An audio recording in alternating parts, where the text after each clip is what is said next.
¿Qué pasa, habitantes de la distopía? Yo soy Víctor. Yo quiero estar hablando de este libro que se llama Filosofía de la Apariencia Física, de Ángel Octavio Álvarez Solís, editado por la editorial española Taugeniti, publicado el año pasado. Antes de empezar con la lectura o comentario del libro, los invito a ver la conversación que tuvimos con Ángel hace un mes en otro proyecto en el que colaboro, que se llama Fauces, donde despejamos algunas dudas del libro y nos metimos con mayor profundidad en algunos de los conceptos y el proceso de investigación. Entonces, si les interesa, les dejo el link en la descripción.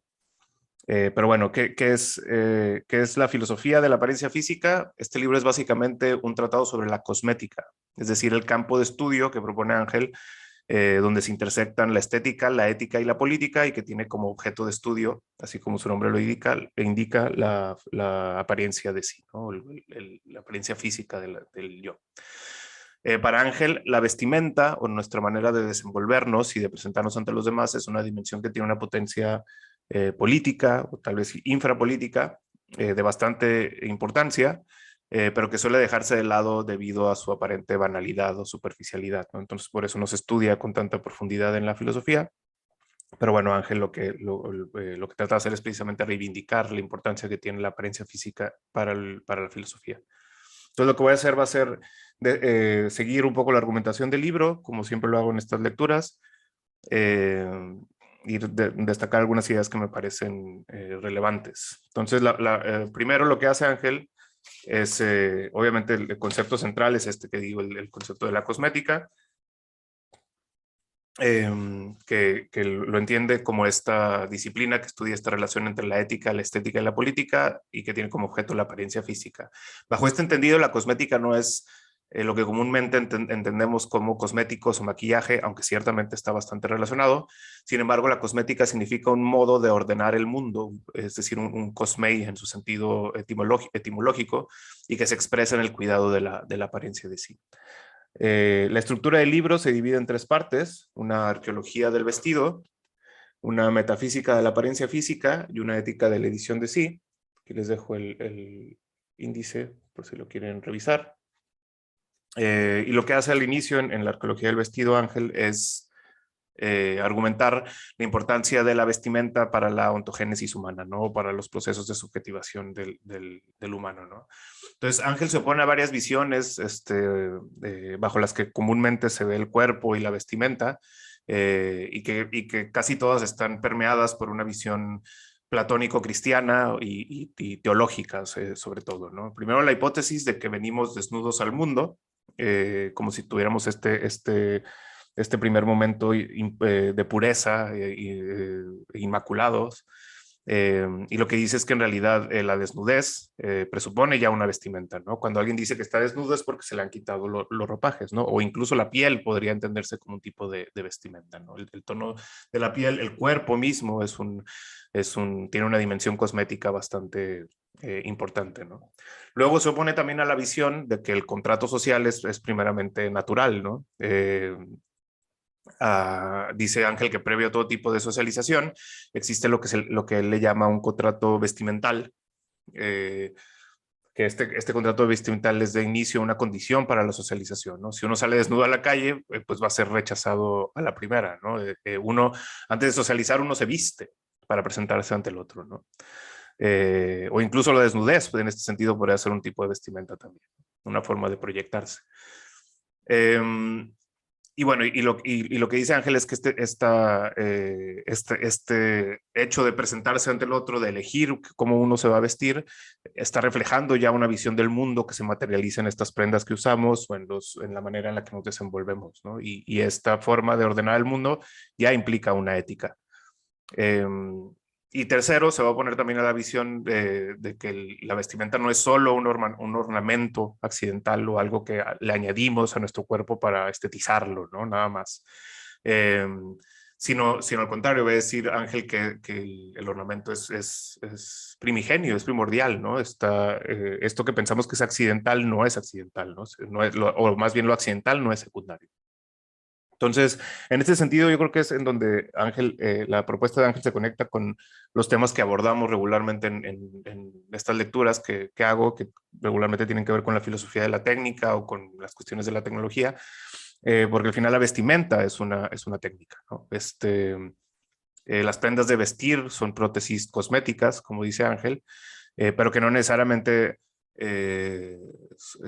suplementan alguna carencia humana, como hay unas visiones de la filosofía de la técnica que así lo ven, sino que al contrario, la técnica es el soporte de la humanización, ¿no? Sin la técnica, incluida la vestimenta, lo humano no hubiera evolucionado a lo que es, y en este sentido Ángel rechaza totalmente la idea de una primera naturaleza, inmaculada, pura, paradisiaca, teológica al final, incluso en sus versiones secularizadas modernas, porque si algo hace muy bien Ángel es precisamente ir trazando cómo la visión platónica cristiana y la teología en la que desembocó incluso permeó en la modernidad, pero en una versión simplemente se quitó a Dios, pues, pero el discurso sigue siendo igual, ¿no? Teologizante.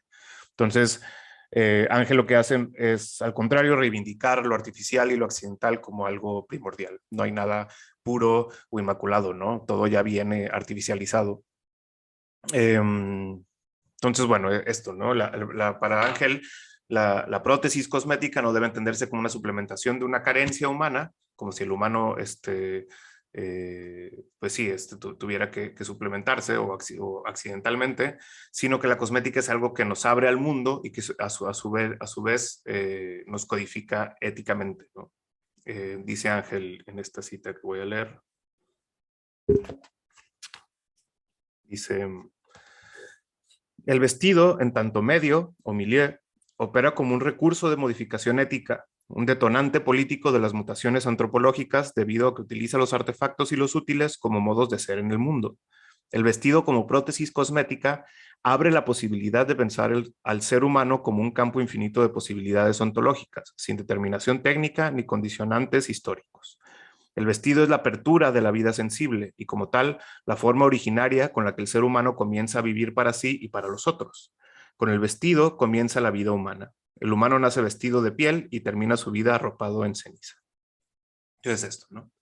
Luego Ángel va a proponer también aquí dentro de esta misma sección lo que él llama una fenomenología del vestir, ¿no? Donde va a realizar una crítica a esta visión teológica del cuerpo, que va en esta visión de la naturaleza pura e inmaculada, y a la que Ángel se opone, y lo que va a proponer en realidad va a ser más bien paganizar la visión del cuerpo, ¿no? Quitarle lo teológico, y esto solo se puede hacer mediante una visión profana una filosofía profana del cuerpo, ¿no?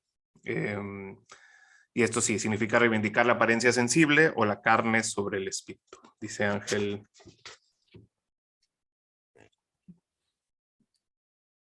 Para escapar de esta escena, para huir de la teología y paganizar la fenomenología, quizás es necesario poner a prueba una filosofía del vestido, una filosofía profana en clave fenoménica antes que fenomenológica. La conjetura es simple: pensar filosóficamente el cuerpo vestido supone un camino de desteologización del cuerpo.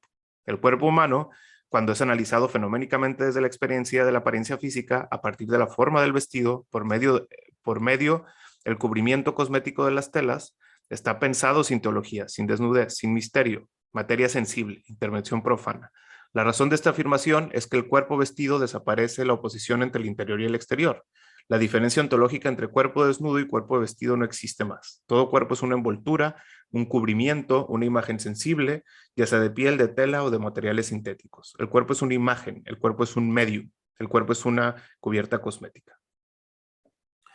Entonces eso, ¿no? Básicamente en el fondo está este ímpetu de Ángel por tratar de rescatarlo, destologizar, pues, o sea, deshacernos de todo este discurso platónico cristiano con el que seguimos analizando el cuerpo o a la persona, ¿no? Y esto lo va a profundizar más en la segunda sección del libro, en la metafísica de la apariencia, donde básicamente lo que hace es hacer un grito de guerra en contra de Platón, ¿no? Que es de donde surgen todas estas ideas cristianas y teológicas del cuerpo y de la apariencia. Como saben o como se supone en el campo de la filosofía, los filósofos siempre deben de ocuparse de las cuestiones de profundidad, ¿no? El filósofo no debe ocuparse por las banalidades de la apariencia, no debe ocuparse por lo superficial, ¿no? Sino un filósofo que se respeta es una persona de apariencia desaliñada, con barbas largas, sin ostentaciones lujosas. Y en cambio, quienes sí se preocupaban por las apariencias eran los sofistas, ¿no? Porque ellos eran unos charlatanes que solo buscaban engañar a su público mediante la retórica o la estetización de la palabra para seducir oídos impresionables, ¿no? Particularmente de gente rica o poderosa, ¿no? De los hijos de los gobernantes, por ejemplo, ¿no? Entonces, esto, como decía, va de la mano con la visión de que el filósofo debe ocuparse solo del episteme sobre la doxa, ¿no? Del conocimiento científico sobre la opinión popular, o sobre la episteme sobre la tecné, ¿no? La labor del filósofo es una labor intelectual y no es una labor manual, ¿no?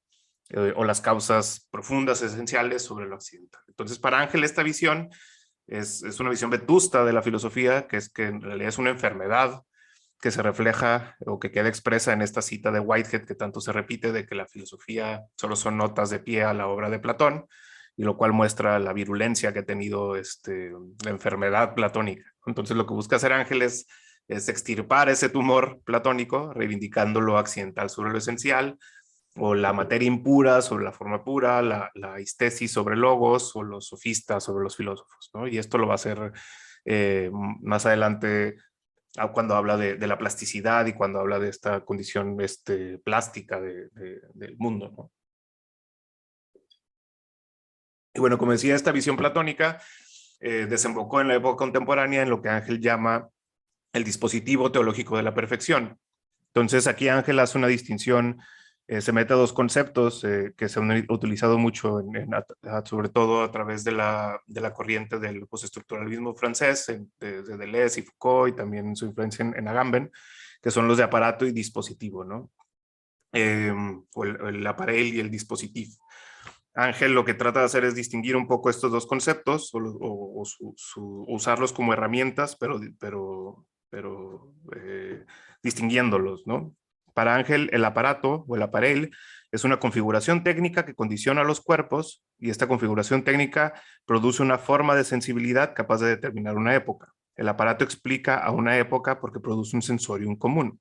En cambio, el dispositivo es un vector o un esquema de discreción de la subjetividad capaz de tejer una red de sentido entre elementos lingüísticos y elementos extralingüísticos como instituciones, formas de vida o programas de conducta. El dispositivo es una forma de sujeción que trasciende las épocas y por ello mismo condiciona la simultaneidad del tiempo y los espacios. Si el aparato posee historicidad, el dispositivo tiene una historia. El dispositivo es un medio transhistórico organizado históricamente. Aquí lo importante es recalcar con estos dos conceptos que son centrales también en la obra de Ángel, eh, es como los aparatos técnicos, por ejemplo, eh, un bisturí en la cirugía estética, expresan un modo histórico de ver el mundo, ¿no? Que en este caso sería, por ejemplo, el dispositivo de la perfección. En nuestra época de capitalismo cosmético se nos exige aparecer con perfección, se nos exige disciplinar los cuerpos para ser perfectos, y esta perfección, concepto que otra vez tiene un remanente teológico bastante importante, pero secularizado, es un dispositivo que determina ciertas expresiones de la subjetividad y configura estos aparatos para expresarse, ¿no? Ángel problematiza la práctica de la cirugía como algo que en su versión buena, o la manera en la que es vista de manera positiva la cirugía, es relacionándolo con la salud, ¿no? Un cirujano bueno es un cirujano que si tienes un choque y se te desfigura la cara, entonces él está haciendo un buen trabajo, ¿no? Pero en cambio, o así había sido visto históricamente, ¿no? Pero en cambio, un cirujano plástico pues solamente se ocupa de estetizarte la cara si no te gusta cómo se te ve la nariz, ¿no? Pero lo que dice Ángel es que lo que pasó es que se dio una inversión a esto en la historia, ¿no? Y entonces el cirujano plástico ahora goza de un mayor estatus, o tiene un mayor rendimiento social, su profesión, como lo vemos en muchas series de televisión, como Nipto, este tipo de series donde se ha ido eh, glamorizando, por así decirlo, esta profesión, ¿no? Entonces, bueno, esto simplemente para Ángel, esto es una muestra de cómo el aparato cosmético nos muestra una nueva condición epocal, que es el de la plasticidad, dice Ángel.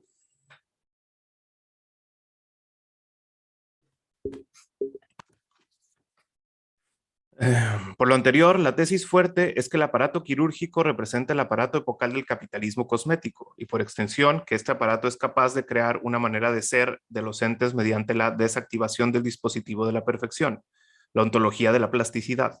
Por tal motivo, la historia de la cirugía como ontología del presente no está construida para probar el imperativo contemporáneo de salud es belleza. Por el contrario, lo que demuestra la aparición del aparato quirúrgico es que como técnicamente es posible la modificación de la apariencia física, tal modificación genera una condición epocal, la condición plástica.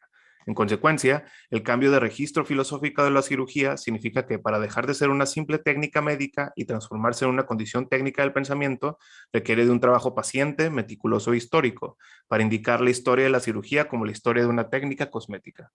El pensamiento ha devenido cosmético. Entonces es esto, ¿no? O sea, cómo este tipo de saber, en estos términos muy Foucaultianos, lo que hacen es que emerja un nuevo modo de pensar, ¿no? Entonces, esto es lo que está argumentando en este punto Ángel, ¿no? Y diciendo cómo en la época contemporánea, pues lo que rige más bien es la plasticidad, ¿no? O sea, ya se desactiva esta cuestión de la perfección y se suple por la plasticidad. Entonces Ángel ve en este giro de la plasticidad cómo se asoma un pensamiento que está deviniendo cosmético, ¿no? En esta época, dice Ángel, representa la historia del abandono de la naturaleza como algo ontológicamente constitutivo, o hay una especie de huida de la naturaleza como lo que es normativamente constituyente, ¿no? Y ahora es el artificio lo que representa, como él le llama, el grado cero de la cultura, ¿no? Donde lo sintético es natural, la naturaleza es artificialidad sintética, no producida por manos humanas, ¿no? Entonces aquí ya estamos en una época, en la época contemporánea, en una época donde lo artificial, como decía Ángel, se vuelve una naturaleza primera y ya no hay esta visión, eh,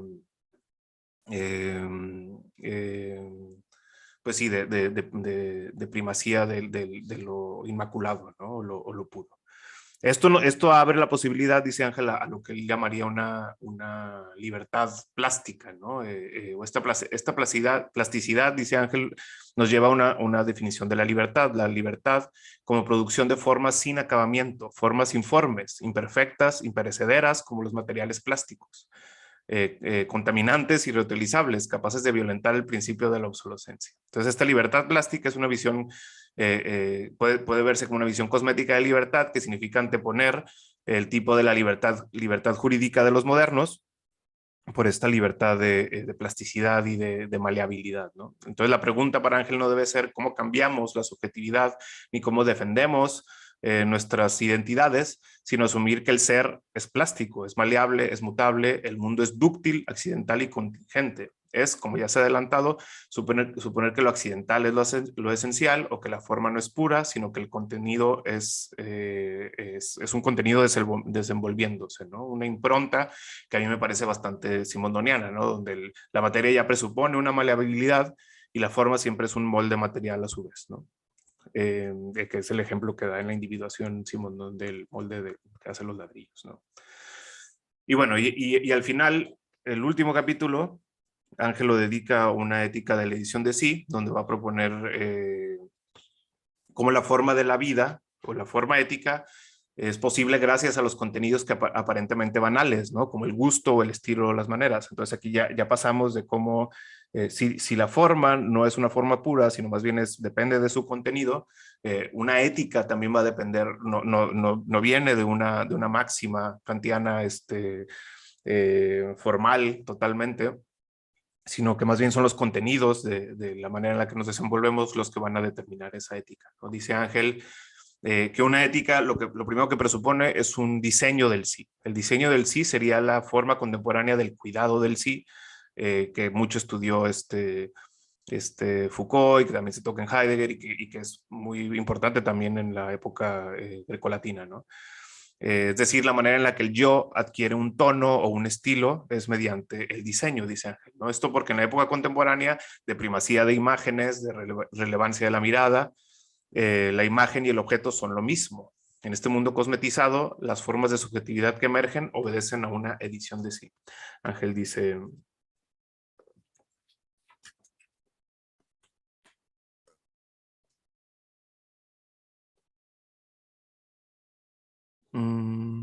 La edición de sí no es una metáfora absoluta para pensar la subjetividad contemporánea.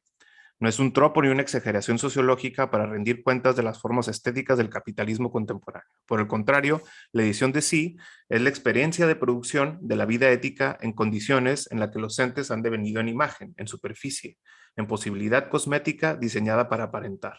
La apariencia es el arcano del mundo. La edición de sí edita la vida misma. La edición de sí captura la demanda de la transparencia del mundo, la convierte en un imperativo ético. No es extraño, pues, que la estetización de la vida cotidiana culmine a un enfrentamiento con la imagen que cada uno dispone para sí mismo y para los demás. Confrontar la imagen de uno mismo obliga a corregir, transformar, modificar, disolver, en suma, a editar las imágenes de cada cual. Si la edición refiere al proceso mediante el cual una obra se hace pública y al mismo tiempo alude al conjunto de ejemplares de tales obras, la edición de sí contiene el proceso de producción de la imagen que cada uno ha permitido en el desdoblamiento de su singularidad. La identidad del yo o el nosotros es una forma dramática, una performatividad resultado de la cantidad de ediciones que hacemos cada día para ingresar al mundo de manera cosmetizada. Nadie ingresa al escenario del mundo sin una preocupación implícita o explícita por su apariencia física. La apariencia física es el móvil de la condición ética, la edición del sí, el último proceso de antropogénesis de la vida sensible. Entonces, básicamente lo que está haciendo aquí Ángel es proponer una ética subvertida en estética, ¿no? Así lo llama él. Algo que queda explícito en esta época donde la obra se intenta convertir donde la vida se intenta convertir en una obra de arte, ¿no? Donde el ser humano se convierte en un artista de la conducta, como dice Ángel, o en esculturas del cuerpo, ¿no? Lo cual muestra otra vez esta condición de artificialización de la naturaleza y también este devenir publicitario, como lo llama, del mundo, ¿no? Donde todo se debe de reducir a la imagen, donde todo se estetiza para seducir las miradas, con la intención de vender o de publicitarse, incluso uno mismo, ¿no? Y esta es la trampa del diseño, porque puede jugar el rol de reproducir el dispositivo teológico de la perfección si se sigue pensando el diseño como producto de un creador, por ejemplo, Dios como diseñador divino, o como de la modernidad al yo, como el empresario de sí en Foucault, ¿no? Sino al contrario, pensar el diseño como un proceso morfológico permanente, que es lo que propone Ángel, como una condición de contingencia que abre nuevas posibilidades del mundo. Para reivindicar este diseño, propone Ángel, es necesario separar el diseño del diseñador, de esta idea de creador divino, y hay que diseñarlos en realidad, al contrario, ingobernables o no absolutos. Dice Ángel, por último, el diseño de sí mantiene un límite ético, una conjetura política. No permitir que los otros diseñen en nosotros como ellos se diseñan entre sí. No dejarse diseñar. No diseñar. El diseño de sí no tiene dueño, no tiene propietario, no tiene telos moral, pues la salida del sometimiento prematuro de la minoría cosmética de edad dependerá de la capacidad para desregular el diseño, para mantenerlo inoperante del resto de nuestras vidas. El diseño de sí puede transformar la estrategia neoliberal de la acumulación del capital cosmético en una táctica inoperante, renunciando al mando sobre las apariencias. No diseñarás porque no modelarás. Esto podrá ser uno de los imperativos políticos contra el capitalismo cosmético. La crítica del diseño de sí solo puede emerger como resultado de un proceso de abandono del modelo, aunque no de la modelización, de la forma y no de las formas, de construir la ejemplaridad que habita en cada uno de nosotros para así finalmente inhabilitar el imperativo de la perfección antropológica. Devenir informe como un etos sin diseño, diseñar sin arcaico, diseñar sin el deseo del arquitecto, diseñar buscando un estilo. Entonces, como vemos aquí, Ángel lo que está proponiendo es, se está posicionando en contra de la moda, en contra sí, pues, o sea, de la moda como estandarización del diseño, ¿no? Porque es es el estilo en realidad lo que tiene la potencia política que está tratando de reivindicar Ángel, ¿no? Porque el estilo lo que hace en realidad es conformar un etos. El estilo no es meramente un concepto estético, sino es un concepto ético-político, ¿no? El estilo es un modo de ser de carácter fundamental, es una hexis en estos términos aristotélicos, como una forma dispuesta del cuerpo, ¿no? Entonces refleja un régimen o una diatia, una dietética, que es lo que propone Ángel, ¿no? Entonces no hay cosa más política que el estilo, ¿no? El estilo es de la vida, como dice Ángel, es el campo de batalla político de nuestra época por excelencia. Bueno, va a tomar aquí dos ejemplos, pues, como de formas que se hacen diseño. Una es el dandismo y otro ejemplo va a ser la reivindicación de la indisciplina de los cuerpos, por ejemplo, en la gordura, ¿no? Eh, dice Ángel sobre el dandismo, el neodandismo. Para la cosmética, como una ética de la edición de sí, la elegancia es la extensión de la vida estética fundamentada en la apariencia física y al mismo tiempo un saber moral en el que las formas éticas confluyen con el arte. Si el estilo es la ciencia de las maneras, el arte dandiesco de la apariencia enseña a no hacer nada como los demás, dando la impresión de que hacemos todo como ellos. El neodandismo es política con uno mismo, ética del aparecer. La vida elegante es así la mayor enfermedad que puede afectar a una sociedad de consumo cuando la fortuna es un robo, cuando el lujo es una inmoralidad. La cosmética, en consecuencia, indica cómo la vida elegante es un tipo de nobleza transportada a las cosas. Al estetizar la vestimenta, al confeccionar los comportamientos, al desmitificar los lujos, el dandy inocula simbólicamente la máquina mitológica del burgués. Entonces, como vemos a través de estos ejemplos, lo que está haciendo Ángel es reivindicar una política menor, una infrapolítica, a través de, por ejemplo, el dandismo, ¿no? Este tipo de política gestual que tiene una potencia para conformar nuevos setos, ¿no? Y esto significa escapar principalmente de la moda, porque para Ángel la moda no es estilo. La moda es, al contrario, es estandarización de un estilo que se generaliza, ¿no? Entonces, hay que escapar de la moda entendida como modelos de conducta o modelos de construcción corporal mediante la indisciplina de los cuerpos, ¿no? Para no hacerlos caber en estos moldes de la moda, de la delgadez, de los tonos de piel, de las prendas que se deben utilizar, ¿no? Entonces, más bien, lo que propone Ángel es que hay que hacer del cuerpo y de la apariencia una fuente de potencialidad a través de esta plasticidad ontológica con la que gozamos, ¿no?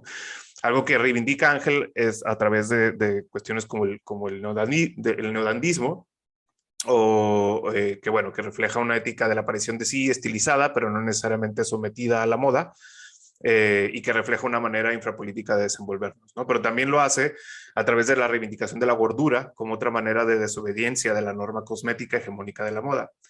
Y que además en términos del capitalismo se disfraza de salud, ¿no? Dice Ángel, entonces ya casi finalizando el libro, ¿no?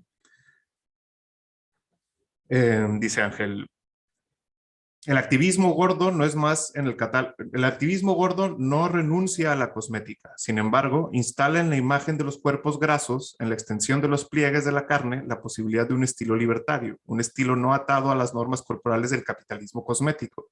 El cuerpo gordo sí puede adquirir un diseño de sí, maneras gordas, estilos obesos. Por lo tanto, la gordura es una manera de estilizar los cuerpos, una forma no abyecta de vivir en el capitalismo, sin por ello cuestionar las raíces cosméticas de la demanda histérica del reconocimiento.